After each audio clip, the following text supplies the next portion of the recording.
Mon cœur souffre, et la douleur engourdit mes sens, comme si j'avais bu d'entrée la ciguë ou quelque liquide opiacé, écoulé en un instant au fond du l'été. Ce n'est pas que j'envie ton heureux sort, mais plutôt que je me réjouis trop de ton bonheur.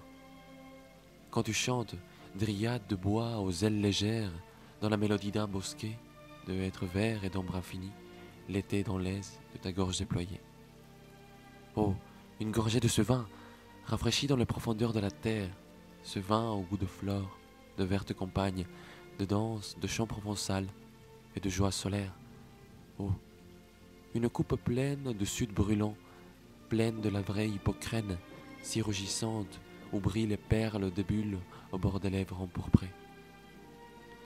Oh, que je boive et que je quitte le monde en secret, pour disparaître avec toi dans la forêt obscure, disparaître loin, m'évanouir, me dissoudre et oublier ce que toi, ami des feuilles, tu n'as jamais connu.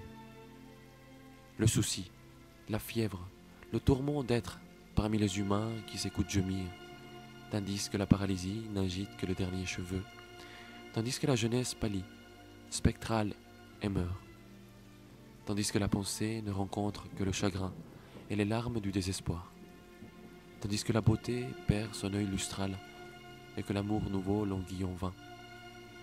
Fuir, fuir, m'envoler vers toi, non dans le char au léopard de Bacchus, mais sur les ailes invisibles de la poésie.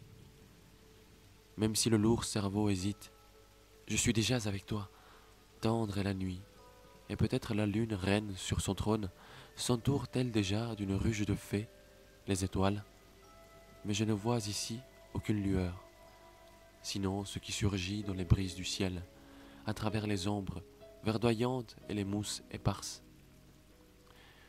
Je ne peux voir quelles fleurs sont à mes pieds, ni quel doux parfum flotte sur les rameaux, mais dans l'obscurité embaumée, je devine chaque senteur que ce mois printanier offre, à l'herbe, aux fourrés, aux fruits sauvages, à la blanche opine, à la pastorale églantine, aux violettes vite fanées sous les feuilles, et à la fille aînée de mai, la rose musquée qui annonce, ivre de rosée, le murmure des mouches des soirs d'été.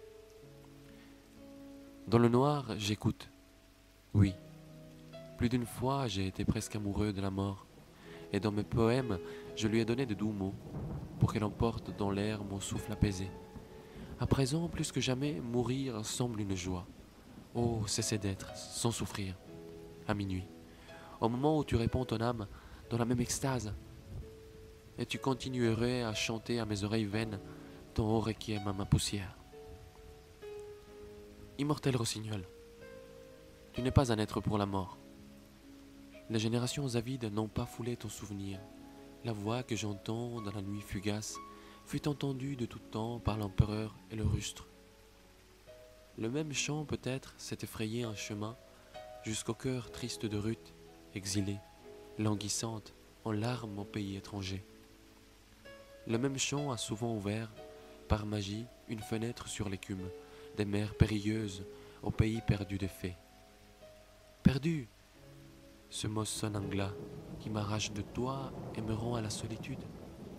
Adieu! L'imagination ne peut nous tromper complètement. Comme on le dit, ô elfe subtil, adieu, adieu!